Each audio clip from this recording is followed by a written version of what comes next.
The following presentation will discuss cartographic abstraction. Now, cartographic abstraction is going to happen whenever you create a map. The reason being is that you cannot represent reality as it is in the real world on your map. The difference in area demands that you're going to have to start abstracting things. And also, you're going to be selecting information that you believe is necessary. So, for point number one here, selection of a few features in the real world to include. What is the purpose of your map? Okay, you just got to ask yourself, what is it do I need in order to make this map functional for somebody? And by the way, more is not better all the time. And now I have had my fair share of creating complex maps, and they have their purpose. However, though, just because you have the ability to add more data, it doesn't mean that the map becomes more functional. Not to go through a large number of examples of that, but just remember now, the person is looking at the map because there's something you want that map to perform, some function. And adding frivolous things, well, they're just that, they're frivolous. Now, number two, classification of selected features into groups.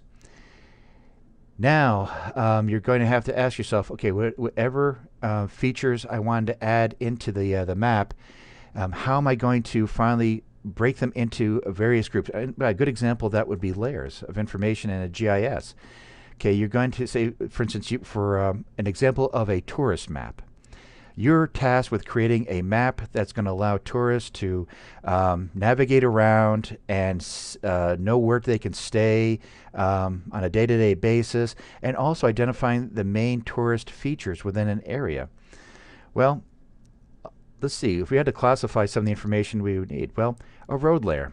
That seems like that's going to be our roads as a group. That seems to make sense. But also when it comes to lodging. Well, that seems like that would be another group. And also another group would be, well, okay, those touristy places that the tourists are there for in the first place.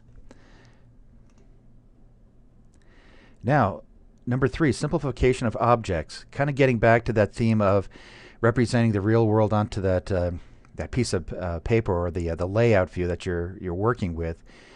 You are going to lose detail. That is going to happen. We must live with that. And so for the touristy map, does it really matter if you just create some general line work that just in general identifies the main routes, and also when it comes to the hotels, you have just a general symbol, you're just kind of within the general zone of where it should be. See, the point I'm trying to make is this, is that you can make a map that is very simple in nature, and it's going to be very, very functional for the tourists. However, though, here, let me give you a totally different kind of map. For those of you who have seen maps that pilots use, oh wow, when we talk about complex maps, they do justice to complexity. There is everything and anything under the sun that you could find when it comes to information about what a pilot needs to know about. And that tourist map, if a pilot was going to be, say, flying into an area, that would be a very wrong map. However, though, when when lives are at stake and you have to make sure you're as safe as possible, that very complex map makes more sense. Now, for number four, symbolization, represent different classes and features chosen. For roads, for instance, you look at a road map and you look at the highways. Quite often, highways, when you look at it visually, you can clearly they just present themselves quickly to the eye. Why? Because cartographically, there was something done to the highways when it comes to symbolization that say, oh, hey, there's a highway. And so that's a good example of that. But also, back to the tourist map, for the 5-star hotels that dot the landscape, maybe you'll have a certain symbol there for the, I don't know, maybe symbol of a castle or something, I don't know.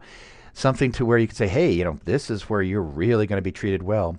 And maybe there'll be another symbol, say, for the more moderate hotels out there where they're more economical.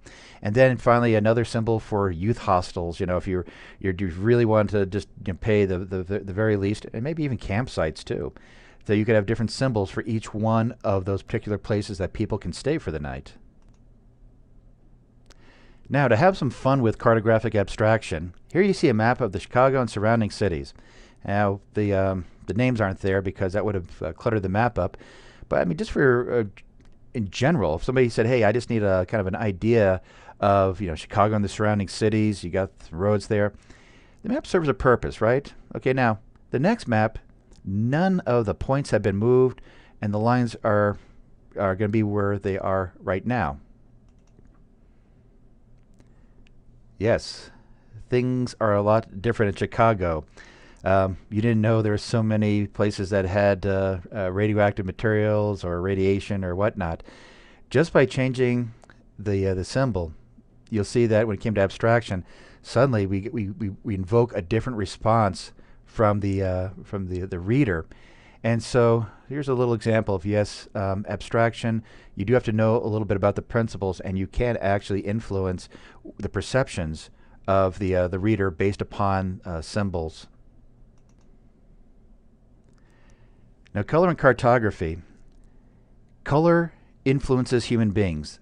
Absolutely, without a doubt. There have been many studies that have documented what colors can do. Red, for instance. When you think of red, what do you think of? Well, you think of, quite often danger. Why red? I mean, you ever wonder that? Why does red do that to people? They say that psychologically, that as a people, say thousands of years ago, humanity was very much in touch with Mother Nature. By that, we were living in a much different environment, and we were more susceptible to damage back then because we didn't have weapons of today. We didn't have safer communities. And so if you saw red, that meant you're bleeding, which meant your body immediately goes into the alert. Or maybe a friend of yours is bleeding, or maybe there is an animal that you're trying to subdue that is bleeding, and, well, let's just say you have to get the job done, so your body is pumping you up. Well, whatever the reason, everybody, red does put us on the alert. However, though, oh, by the way, the opposite of that, green. Green has this ability to kind of cool us down, kind of make us a little bit more pleasant. And the theory behind that is, well, at least one of the theories is that, again, going back many years, if you were in a green area, surrounded by green, that meant that you were sort of in an area you're obscured by vegetation, so therefore you were safer.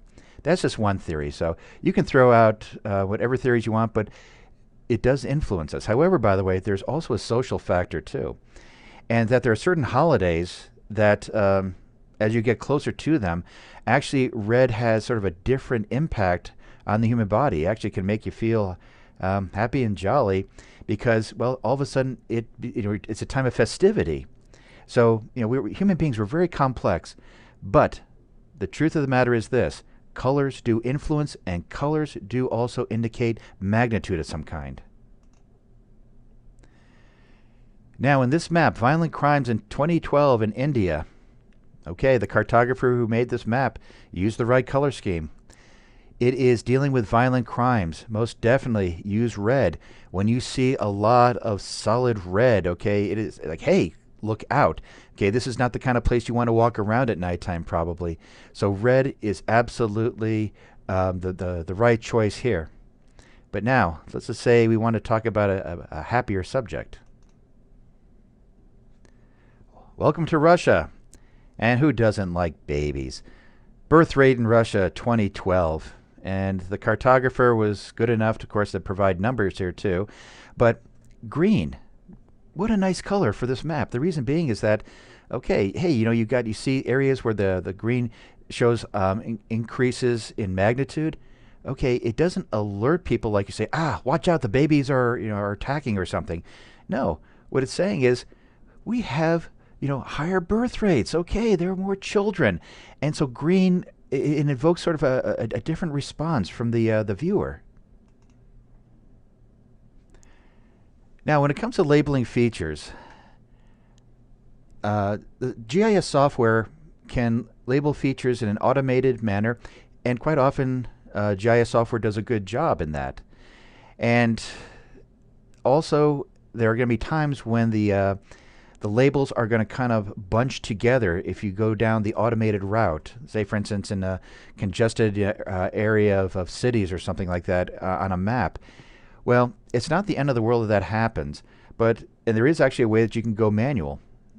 And all I'd ask is that if you're going to do that, work with it a little bit and have a methodology. Maybe even say to yourself, by the way, I always, for my cities, I'd like to put my my label in the upper right-hand side of the city or something like that. So that way you have consistency. So you have the option of automation, manual, or the combination of the two.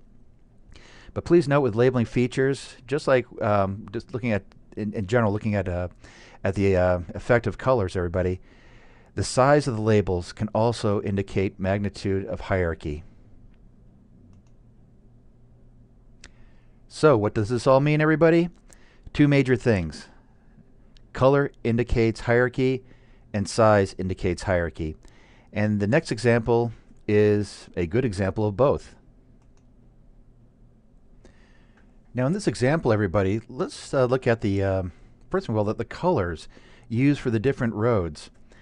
And you're going to see, of course, by the way, good color scheme here because you can easily discern the different kinds of roads. But you'll see that, okay, for the interchange, blue, mainline toll barriers, you're going with green. The when it comes to the hierarchy there, blue and green, they're in some ways they're kind of on the same footing, blues and greens. However, though, when you look at the orange roads, like the U.S. state route and the other ones, you'll see that the colors seem like they do kind of imply some kind of hierarchy there. But also, everybody, when it comes to the line work, looking at the sheer thickness of the lines.